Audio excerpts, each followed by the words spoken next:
Muy buenos días. Les voy a hablar en esta oportunidad, para seguir con las clases, de las garantías constitucionales del derecho penal. Para empezar, nuestra Constitución escrita tiene establecido en su primera parte, en la parte dogmática, declaraciones de derechos y garantías. En el artículo 18, específicamente, tenemos contempladas las garantías constitucionales del derecho penal o debido proceso legal. Debido proceso legal, due process of law, es una terminología, concepto norteamericano, que surgió luego de la Guerra de Secesión con la enmienda número 14, donde establecía básicamente la igual protección para todos los ciudadanos norteamericanos, que eran los nacidos en Norteamérica, y que nadie puede ser privado de su vida, de su libertad y de su propiedad sin un debido proceso legal. Obviamente las causas de la Guerra de Secesión, no sé si ya lo habíamos hablado, pero se desencadenan paradójicamente con un fallo de la Supreme Court, el fallo Dred Scott versus Sanford de 1857, donde el juez Stanley vehementemente dijo que los afroamericanos no tienen derechos constitucionales.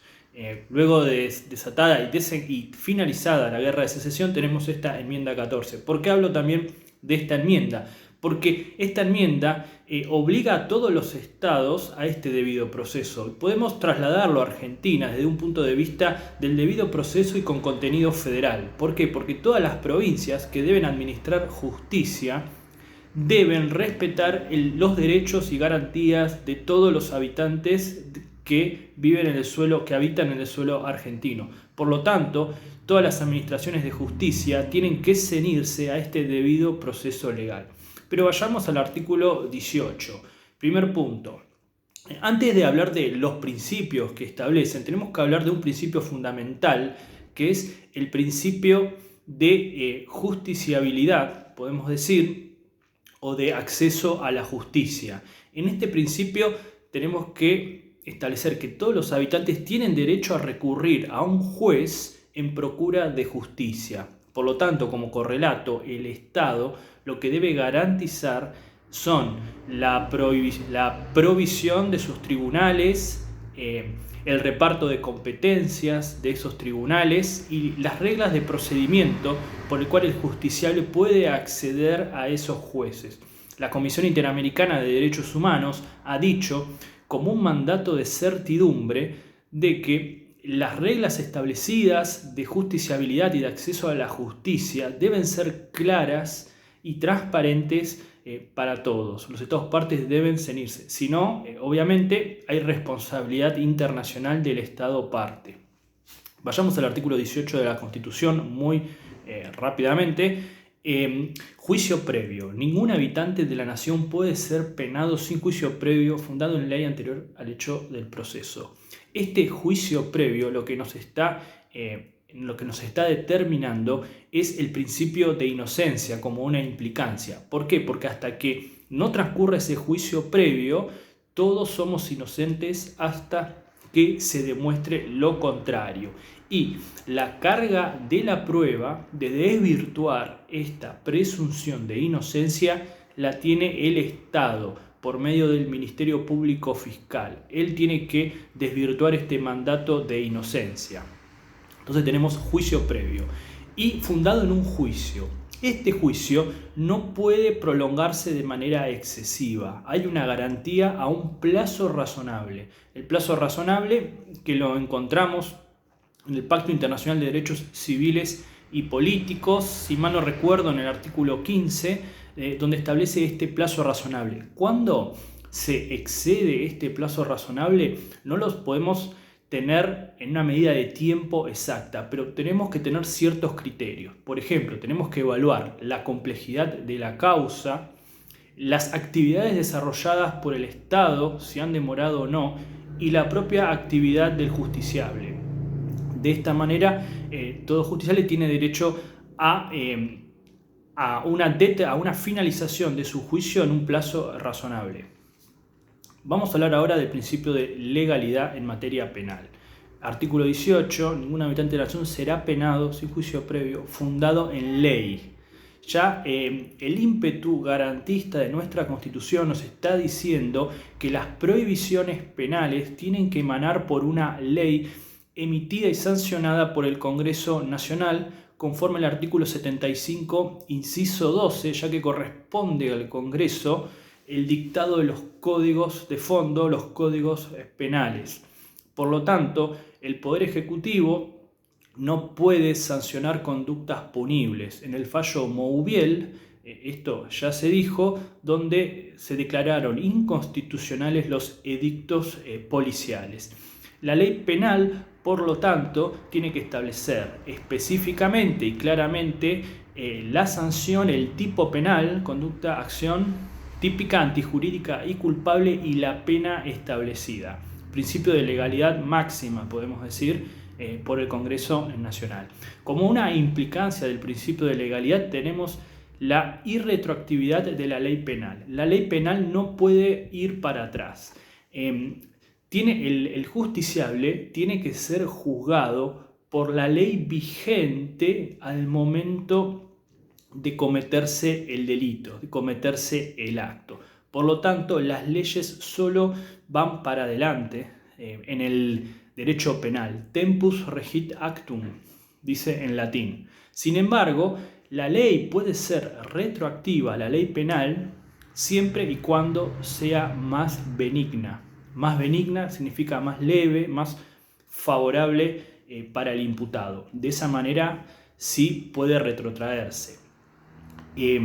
Este principio de ley penal más benigna estaba establecido, está en el artículo 2 del Código Penal. Por lo tanto, la Corte ha considerado que podía ser un principio mudable por el legislador. Sin embargo, después del 94, con la jerarquización de los instrumentos, jerarquización constitucional de los instrumentos de derechos humanos, ya tenemos ese límite y no puede el legislador, por el principio de supremacía constitucional, derogar este principio, ya que se encuentra en los mismos instrumentos con jerarquía constitucional.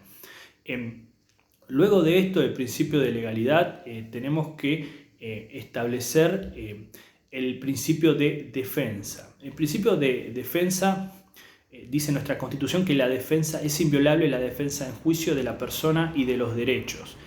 Esta garantía lo que implica es que el imputado tiene derecho a tener un defensor de confianza que lo asista, y en caso que no pueda solventarse el gasto de un letrado, de un abogado defensor, es el Estado el que debe proveérselo de oficio. Podemos dividir el principio de defensa en defensa material y defensa técnica. Defensa técnica, estamos hablando del abogado que asiste y asesora al imputado, y defensa material, estamos hablando de la persona, del justiciable, y la posibilidad o no de que pueda defenderse por él mismo. Lo podrá hacer siempre y cuando no entorpezca el normal desarrollo del proceso penal.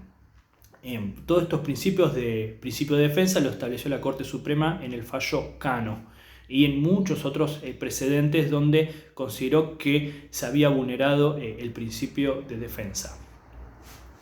Luego del principio de defensa, no hemos hablado de los jueces naturales y la prohibición de comisiones especiales. Nadie puede ser sacado de los jueces designados por ley antes del hecho de la causa. Antes del hecho de la causa ya está establecido cuál es el tribunal competente en materia penal que le corresponde al justiciable. Y no estamos hablando de la persona del juez, sino del tribunal como institución. Debe estar previamente establecido.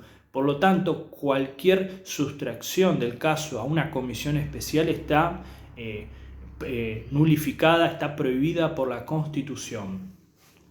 Siempre lo de las comisiones especiales se ha visto como persecuciones políticas, y esto podemos relacionarlo con el artículo 109 de la Constitución, donde prohíbe terminantemente al Poder Ejecutivo ejercer funciones judiciales o arrogarse causas pendientes o restablecer las fenecidas.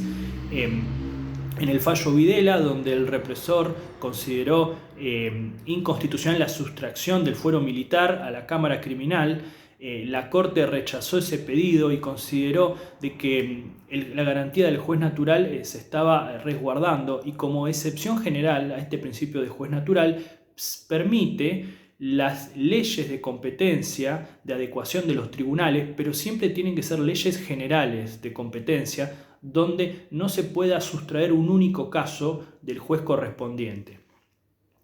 Luego tenemos el derecho, también con principio con jerarquía constitucional por los pactos internacionales, del ne bis in idem o prohibición de doble persecución o persecución penal múltiple. Una vez que el justiciable ha transcurrido su proceso penal y tiene una sentencia que adquiere esa certeza y firmeza, el Estado no puede volver a perseguir dos veces por lo mismo, y no solo juzgar y tampoco el riesgo de que tenga una nueva persecución. Está terminantemente prohibida esta doble persecución o double jeopardy, como se dice en la doctrina norteamericana. Además, tenemos un derecho al recurso. El derecho al recurso es un derecho que, si bien no está establecido en el artículo 18 de la Constitución, por mandato convencional, por el artículo 8.2h de la Convención Interamericana, o Pacto de San José de Costa Rica, o por el artículo 14.5 del Pacto Internacional de Derechos Civiles y Políticos, todo justiciable tiene derecho al recurso. ¿Cómo tiene que ser ese recurso? Ese recurso ya lo dijo la Corte, en la Corte Suprema, en el fallo Giroldi, y posteriormente en el fallo Casal, lo reafirmó y lo desarrolló. El primer punto, el recurso debe ser admisible. No puede haber alguna traba, por ejemplo, con respecto al monto de la pena, como sucedía con el Código Procesal Penal con respecto al recurso de casación. El recurso también, como se dijo en Casal, tiene que ser un recurso amplio, donde el juzgador tiene que agotar los esfuerzos de revisión, no solo para las cuestiones de derecho, sino también para las cuestiones de hecho, y de esa manera, como lo dijo la Corte Interamericana de Derechos Humanos en el caso Herrera Ulloa versus Costa Rica, para que el Estado no tenga responsabilidad internacional, tiene que agotar al máximo posible la capacidad de revisión de una sentencia. Por último, queremos hablar de imparcialidad. La imparcialidad es ese derecho en donde el justiciable tiene que tener todas las garantías de que el juez va a ser imparcial. La Corte Suprema lo estableció en el fallo Llerena, donde habló de dos estándares muy interesantes: temor de parcialidad y imparcialidad objetiva. Lo que estamos diciendo con esto es que puede haber una imparcialidad subjetiva, una parcialidad subjetiva, donde podremos determinar algún interés especial que pueda tener el juzgador, donde corra peligro su imparcialidad, algún interés personal. Pero también tenemos una imparcialidad objetiva, que puede darse objetivamente por el devenir de ese proceso, cómo se fueron concatenando las diferentes etapas, o por el mismo diseño procesal. Por ejemplo, en el caso Llerena, el problema era que en ese enjuiciamiento penal, el mismo juez que investigaba posteriormente era el mismo juez que juzgaba. De esa manera existía un claro temor de parcialidad válido para el justiciable. Además, podemos decir que el juez, como se dice en el dicho romano, la mujer del César no solo tiene que ser, sino que tiene que parecer. El juez también tiene que parecer, tiene que dar las máximas garantías y de que no haya ninguna duda de que él es totalmente imparcial. La Constitución Nacional tiene un modelo de enjuiciamiento, esto lo dice la doctora Ledesma, donde está también citado en el libro de texto, donde el primer punto, como el principio acusatorio, se basa también el principio de imparcialidad, con una estricta separación entre la acusación y el órgano que juzga. Ese principio cardinal, que también lo dice el Derecho y Razón, lo dice Luigi Ferraioli, es el principio fundamental que nos va a determinar el principio de imparcialidad. Claramente dividido los roles y un proceso de partes totalmente acusatorio, donde tiene que haber una acusación. Sin acusación no se dan las formas sustanciales del juicio. Y, por sobre todo, es el mismo tribunal que no debe comprometerse con tareas investigativas porque de ese modo, así como pasó en Llerena, vamos a tener de nuevo el temor de parcialidad. Con esto, de manera muy breve, hemos dicho los elementos fundamentales de las garantías penales del debido proceso penal. Siempre se puede profundizar muchísimo más. Cualquier duda lo vemos en próximas clases o me escriben. Un saludo.